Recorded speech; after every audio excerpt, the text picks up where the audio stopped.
There's that owl house again. This is 1 year and a month later than the last time I filmed that. But, and once again I'm a little winded from climbing that hill. State of the school. End of 2017. This is December 28th. Now it's cold. It's really cold, and gonna get colder. But the wind isn't blowing very hard, and so I thought, well, I might as well just do this. This is the West Village. There is the Impossible Garden. It had limited success this year, but it gained ground a lot, actually. And I discovered a process I call extreme mulching, where you just take anything at all in order to mulch, and that works. I was enthused enough about it that I then extended the Impossible Garden up to there. You maybe can't see it, but I'll show it to you again from later, or a little bit later. This area down in here, which I've never paid too much attention to before in this filming, we actually have begun to reveal what was there. My neighbor wanted the ash trees that had died for timber. He's been cutting them up along with the dead, and that was there, and we're exposing what was there. It could become one of the most interesting places in this whole abandoned and bulldozed village, as the stuff is revealed. We made a road, or a lane, to be able to actually drive to that area. It's normally so wet right there for various reasons. Below an old foundation, or maybe ore mines or whatever. And also this Impossible Garden. I can actually drive through it usually too, because I've managed to drain it. Now let me move over just a little bit, and there you might be able to see that those charred, burned timbers from two buildings that had burned, a barn and a shed. I've begun to assemble them here. I have a plan for them. That will be Fraser Mill, and you know, too much to say about it for right now. Oh, the green barrels are part of what's going to be a solar heated solar water heater. And this area here, which I had called the Fairfield, and I still think of it as the Fairfield because it would be a tiny little field where you could have a fair. I fenced it, sort of. I put a pellet fence around it, and it holds the goats in and the horse, but everything really is just leaning. It's not really finished. And when I get down there, I'm going to show you some more things about it. All right, let me think. I guess that's it for now. I'm going to head down in that direction. That's where I was, and now I'm standing more or less in the center of the Fairfield. There's my horse Sophie. And as you can see, these pallets, this pallet fence, nothing is really plumb or exactly level, but I had enough to put them around, and I sort of wired them together, and you know, I can make them look real nice. Now that right there, that's a pair of benches that will be roofed, and I'll go down there in just a moment and give you a little closer look at that. This all started because I fenced those sycamore trees to protect them from the goats, and then I thought, you know, I'm just going to run fence to fence with pallets, and I'll show you some details of it. Maybe I'll start with that. That is a three-legged cloth-sailed windmill, a small version of it, and what's behind it is actually the base of a crane to work on it. All right, I'm going to go over there.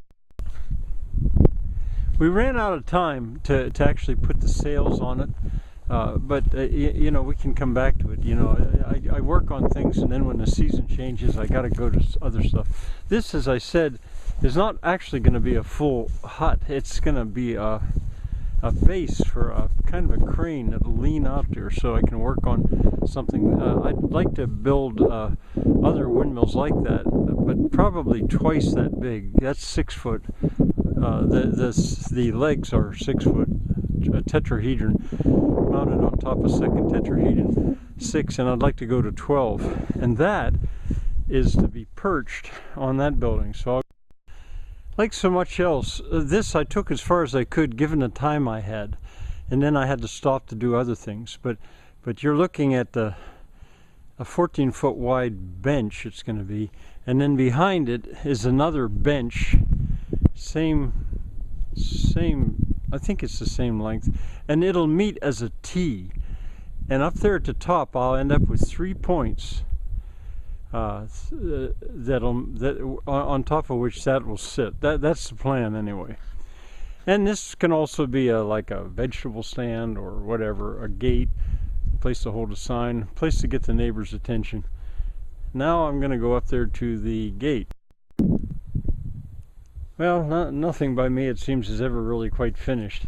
But I got this to the point where it works. I have an enormous aversion to digging post holes or using concrete or stuff. So how do you hinge a gate with that? And I'm very content with what I came up with here. It's I don't know if it'll explain itself or not. You might call it a tiny hut. I don't know. I'm not sure what to call it. But anyway, I'm hoping you can just understand. Here's one that matches it, and then they become corners in effect for fences that go in other directions.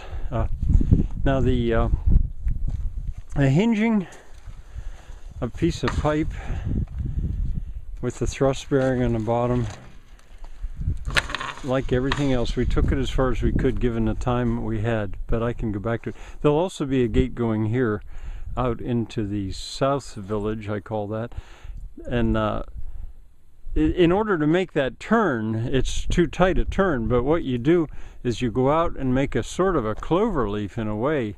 You make a big round turn, and with that you can use any one of these 3 gates. There's that one we were just looking at. There's this one, which will be much like it, and there'll be a gate there as well. Now I think I'm gonna walk into the south village. That's where I was. These pallets were laying there because there's going to be a fence going along there on a contour. Too much to explain at the moment. Right over there by that white stuff, I've laid sheet metal down to mulch it to get ready to receive the little tiny barn from the neighbor that was given to me about 4 or 5 years ago maybe. We finally had a chance to work a little bit on the blacksmith shop. I'm convinced it will not fall down. It'll probably be fine, but like everything else, there came a point we had to stop. What's right behind me, I'm not so sure how well you'll be able to see this. This elsewhere in my videos, I called it the ding, which is German for thing, because it really, there's no name for it. An outside collection of bins for parts that can get rusty if they want. Anyway, we moved it, and I think it probably finally is where it's going to stay. It'll be very heavy, and it'll prevent my fences, I think, from blowing over. Okay, no development really on that chicken and guinea house, hen house, chicken, whatever. I'll go up there in a moment, but I want to come down here and show you a development. The neighbor with his little backhoe, a little homemade backhoe, he built up this dam, I guess you could call it, to hold the water from a spring. You can see right in there the water is not frozen. It's because it's coming from a spring.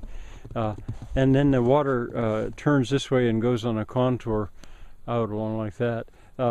There were features here. There are features here.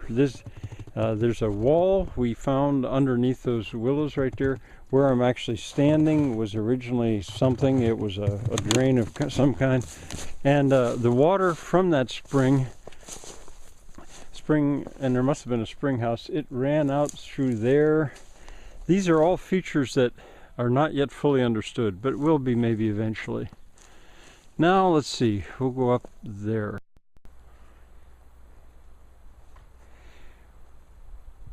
We were able to work just a little bit here with his little backhoe that day, and we're preparing a spot to make a potter's kiln back in there. It's been in the plans right along, but it had caved in because I couldn't get to it. But now we're getting a little closer to ready. Alright, I guess next stop is over there. That productive day that he was here with his little backhoe, he also cleaned this out.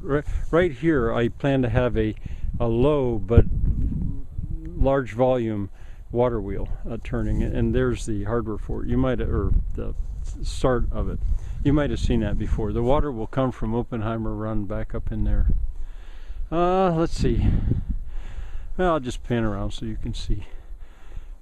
Didn't really work on that. This building had basically, the top had fallen down. I put it back up. It's not level yet and ready, but it won't fall down anymore. Same thing with that one. I think this is the same window I was looking out of a year and a month ago.